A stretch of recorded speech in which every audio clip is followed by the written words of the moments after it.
Good morning all of you. आप सभी का स्वागत है एसके इंस्टीट्यूट ऑफ फिजिक्स में।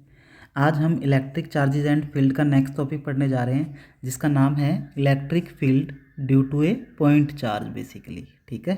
सबसे पहले हम क्या कर रहे हैं, एक कोऑर्डिनेट एक्सिस ड्रॉ कर रहे हैं बेटा।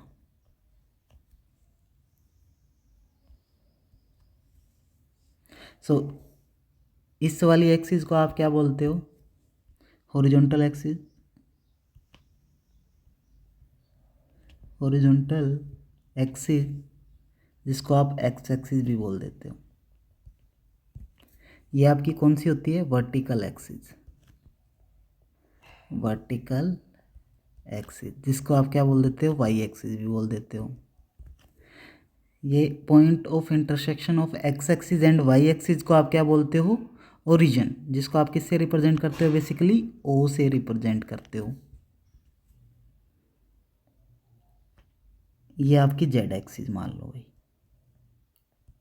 ठीक है। कोऑर्डिनेट सिस्टम हम यूज़ कर रहे हैं। लेट अस सपोज दैट कि आपके पास एक कोई चार्ज पार्टिकल है। आपके पास कोई एक चार्ज पार्टिकल है, वो इस ओरिजिन पे रखा हुआ है, और वो चार्ज पार्टिकल कैसा है? आपका पॉजिटिव चार्ज पार्टिकल है। पॉजिटिव चार्ज पार्टिकल है।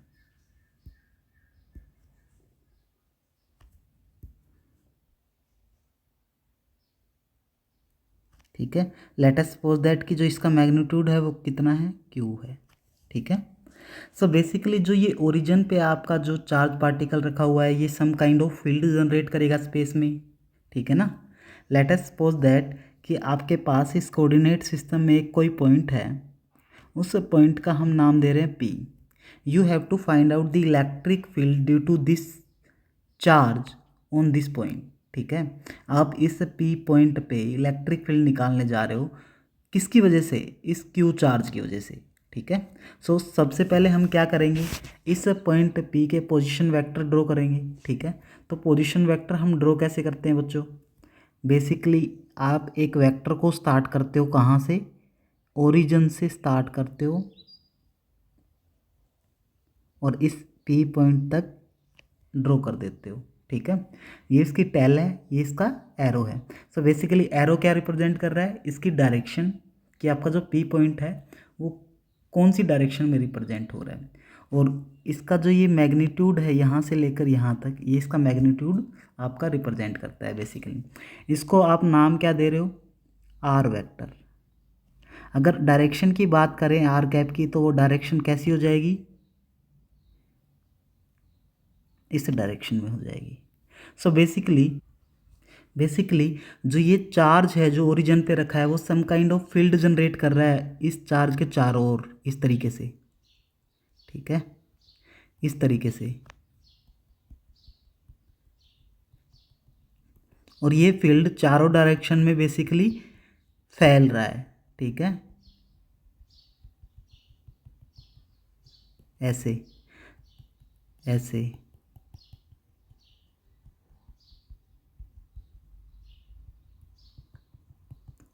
इस चार्ज पार्टिकल ने कुछ ना कुछ फील्ड इस P पॉइंट पे भी जनरेट किया होगा। ठीक है ना। और ऐसे ही फर्दर ये स्पेस में करता रहेगा। ठीक है। बेसिकली अगर आपको इस P पॉइंट पे अगर आपको इलेक्ट्रिक फील्ड निकालना है due to this Q charge, तो हम क्या करते थे? हम एक टेस्ट चार्ज प्लेस करते थे उस पॉइंट पे। ठीक है। बेसिकली इस P पॉइंट पे हम एक यूनिट पॉजिटिव, या फिर आप बोल सकते हो एक Q नोट चार्ज पार्टिकल रखोगे यहाँ पे, और इस Q नोट का नाम क्या है? बेसिकली टेस्ट चार्ज है। ठीक है ना। इससे हम बेसिकली फील करेंगे कि वो जो इलेक्ट्रिक फील्ड है वो किस अमाउंट का है। ठीक है। और ये जो टेस्ट चार्ज था वो आपका कौन सा टेस्ट चार्ज? ये जो चार्ज था आपका वो क्या था? सोर्स चार्ज बेसिकली, जो आपका इलेक्ट्रिक फील्ड जनरेट कर रहा है। ठीक है। अब देखो, जो फर्स्ट वाला चार्ज पार्टिकल है वो अभी आपका पॉजिटिव, और जो सेकंड वाला चार्ज टेस्ट चार्ज पार्टिकल है वो भी आप पॉजिटिव ले रहे हो। ठीक है। तो जो ये फर्स्ट चार्ज पार्टिकल, इस पर एक रिपल्सिव फोर्स लगाएगा इस डायरेक्शन में, जिसका नाम मैं दे रहा हूँ F vector. According to Coulomb's law, according to Coulomb's law, जो ये फोर्स है उस फोर्स का मैग्नीट्यूड कितना होगा बेटा, 1/4 pi epsilon naught q naught divided by r square magnitude. So basically अगर आप इसको देखें तो ये आपका क्या है, सिर्फ मैग्नीट्यूड है। और ये जो फोर्स है वो कौन सी क्वांटिटी है, वेक्टर क्वांटिटी है।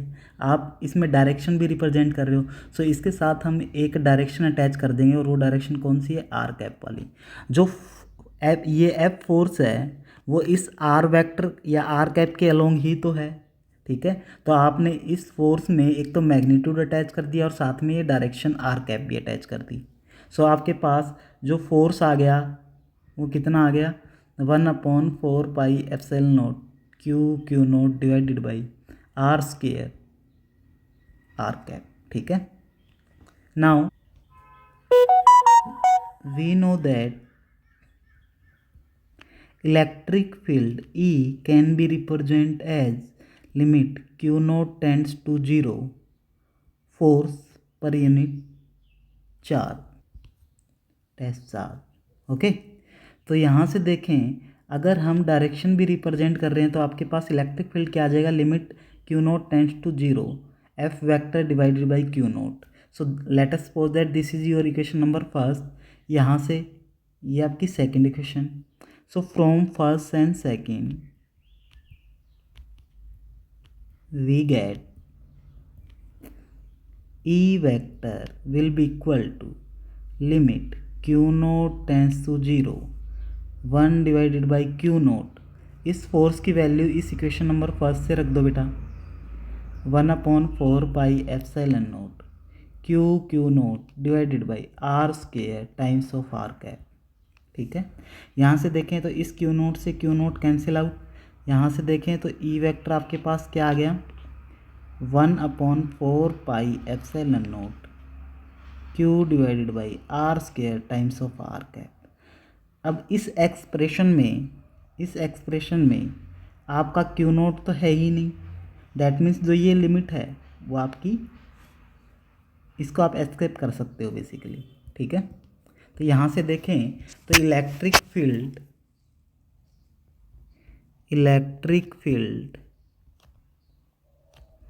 Eight point P due to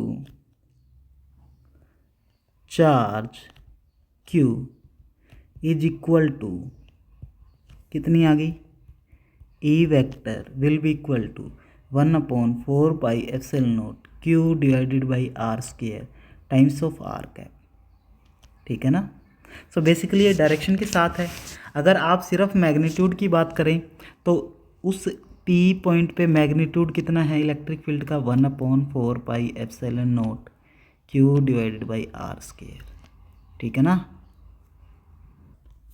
अगर यहाँ से देखें तो जो आपका इलेक्ट्रिक फील्ड है किसी भी पॉइंट P पे, ठीक है, वो किस पे डिपेंड कर रहा है, 1/r स्क्वायर फैक्टर पे। सो दैट मीन्स जो इलेक्ट्रिक फील्ड है वो कैसी क्वांटिटी है, सिमेट्रिक क्वांटिटी है, ठीक है ना, स्फेरिकली सिमेट्रिक, ठीक है। अगर स्फेरिकली सिमेट्रिक की बात करें तो इसका मीनिंग क्या है, देखो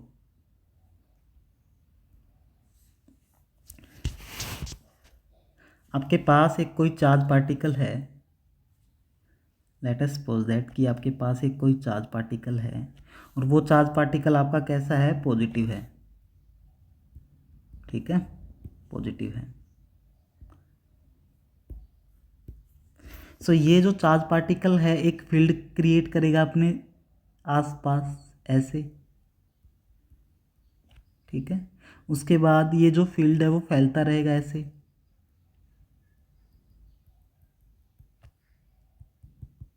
ठीक है। सो बेसिकली इस पॉजिटिव सोर्स चार्ज से किसी भी पॉइंट पे, लेट अस सपोज दैट कि आप इस P पॉइंट पे बात कर रहे हो, इस P पॉइंट पे बात कर रहे हो, अगर इन दोनों के बीच की जो डिस्टेंस है मान लो R है, तो हर एक पॉइंट पे जो इस चार्ज से आर डिस्टेंस की दूरी पे है वहाँ पे जो इलेक्ट्रिक फील्ड की जो वैल्यू है वो सेम रहेगी। दैट मीन्स अगर इस स्फीयर पे आप बात करो हर जगह, तो वहाँ पे जो इलेक्ट्रिक फील्ड की वैल्यू है वो कितनी रहेगी, E P will be equal to 1/4 pi epsilon naught q divided by r का स्क्वायर। क्यों? क्योंकि जो आपका ये वाला कंपोनेंट्स है 1/4 pi epsilon naught divided by 1/4 pi epsilon naught times of q, ये तो आपका कांस्टेंट ही है। और जो आप रेडियस ले रहे हो इस सोर्स चार्ज से किसी एक पॉइंट की जहाँ पे आपको इलेक्ट्रिक फील्ड निकालना है, वो डिस्टेंस भी सेम ले रहे हो आप इन पॉइंट्स पे। सो दैट मीन्स एक पर्टिकुलर स्फीयर पे आपकी जो इलेक्ट्रिक फील्ड होगी वो क्या होगी, सेम होगी। यानी कि वो आपकी क्या है, स्फेरिकल सिमेट्रिक है बेसिकली किसी एक पर्टिकुलर डिस्टेंस के लिए। ये तो रही एक बात। फर्स्ट पॉइंट क्या हो गया कि जो इलेक्ट्रिक फील्ड है वो कैसी क्वांटिटी है, spherical symmetric. Second, electric field आपकी डिपेंड किस पे कर रही है, आर पे, यानी कि electric field is inversely proportional to square of distance. ठीक है, सो दैट मीन्स जैसे जैसे डिस्टेंस आपकी इंक्रीज हो रही है, डिस्टेंस इंक्रीज हो रही है, उस पर्टिकुलर केस में जो इलेक्ट्रिक फील्ड की वैल्यू है, इलेक्ट्रिक फील्ड की वैल्यू है वो डिक्रीज होगी। ठीक है ना। सो जैसे जैसे आप सोर्स चार्ज से दूर जाओगे वैसे वैसे आपकी अमाउंट ऑफ इलेक्ट्रिक फील्ड वो क्या होगी, कम होगी बेसिकली। इसके बाद एक आपका एक छोटा सा टॉपिक है जिसका नाम है इलेक्ट्रिक डाइपोल। इलेक्ट्रिक डाइपोल, उसकी ओर बात कर लेते हैं।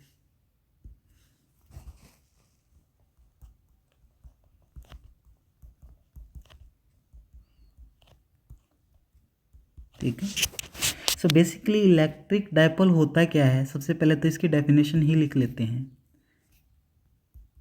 It is a configuration of two equal and opposite charge which are placed at a finite distance। ठीक है, आपके पास इलेक्ट्रिक डाइपोल क्या है, ये एक बेसिकली एक कॉन्फ़िगरेशन है जिसमें क्या होंगे, दो चार्जेज होंगे। ठीक है, दो चार्जेज होंगे।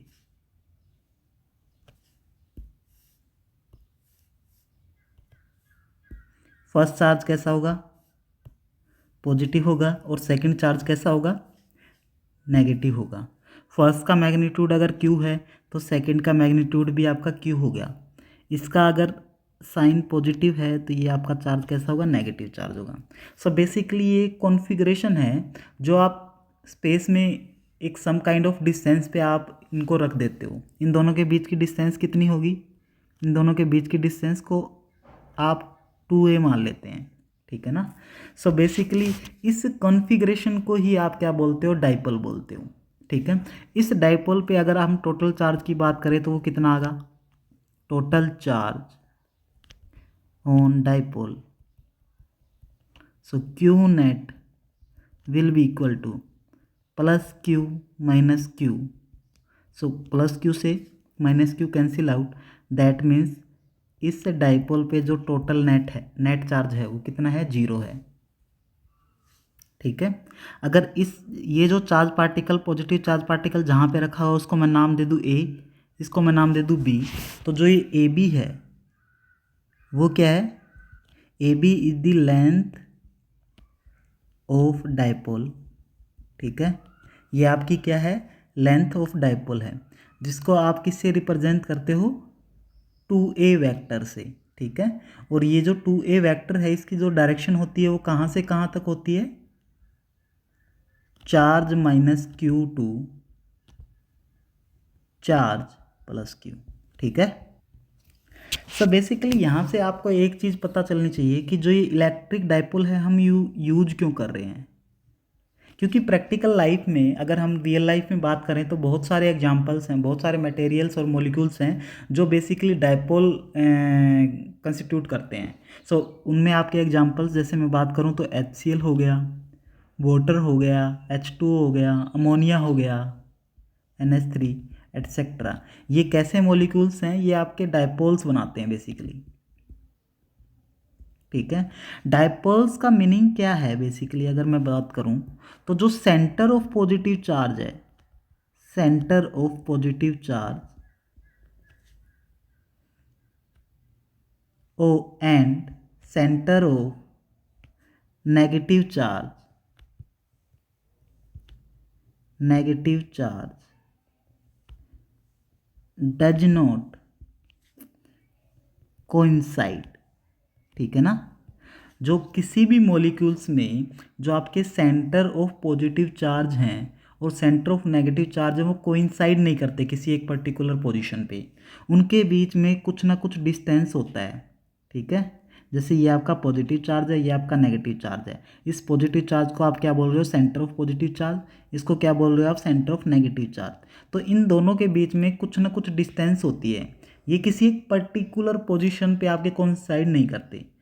जो मॉलिक्यूल्स, जिन मॉलिक्यूल्स के जो सेंटर ऑफ पॉजिटिव चार्ज और centre of negative charge coincide करते हैं उनको आप क्या बोलते हो, नॉन पोलर, या फिर आप बोल सकते हो हाँ नॉन पोलर ही। ठीक है, सो पोलर मॉलिक्यूल्स होते हैं वही आपके डाइपोल्स फॉर्म करते हैं। ठीक है, एक इसके बाद में एक छोटी सी डेफिनेशन और है आपकी, वो किसकी है, डाइपोल मोमेंट की, या फिर इसको आप बोलते हो इलेक्ट्रिक डाइपोल मोमेंट। इसको आप रिप्रेजेंट किससे करते हो, P से रिप्रेजेंट कर देते हो, P वेक्टर से।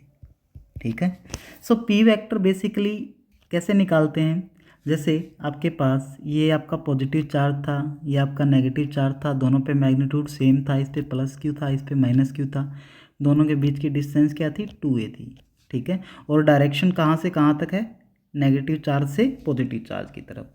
So basically electric dipole moment को आप रिप्रेजेंट करते हो P वेक्टर से, और ये क्या है बेसिकली आइदर चार्ज, यानी कि आप चाहे प्लस Q ले ले चाहे माइनस Q ले ले, एक चार्ज ले लो उसको मल्टीप्लाई कर दो दोनों के डिस्टेंस बिटवीन दैम से, यानी कि 2a वेक्टर से। ठीक है, यहाँ से देखें तो आपके पास, यहाँ से देखें तो आपके पास जो P वेक्टर है वो क्या आ गया, Q डॉट 2a वेक्टर। ठीक है, सो इसी को आप क्या बोलते हो, इलेक्ट्रिक डाइपोल मोमेंट। ठीक है, अगर इस इलेक्ट्रिक डाइपोल मोमेंट की यूनिट की अगर बात करें आप, तो यूनिट क्या हो जाएगी बच्चों, चार्ज की यूनिट क्या होती है, कूलम, मल्टीप्लाई डिस्टेंस की यूनिट क्या होती है, मीटर, तो इसकी यूनिट क्या होगी, कूलम मीटर। सो आज के लिए बच्चों इतना ही। नेक्स्ट लेक्चर में हम पढ़ेंगे electric field on an axial line due to the electric dipole. Dipole की वजह से किसी एक पर्टिकुलर पॉइंट पे फील्ड निकालना सीखेंगे। Thank you, good bye.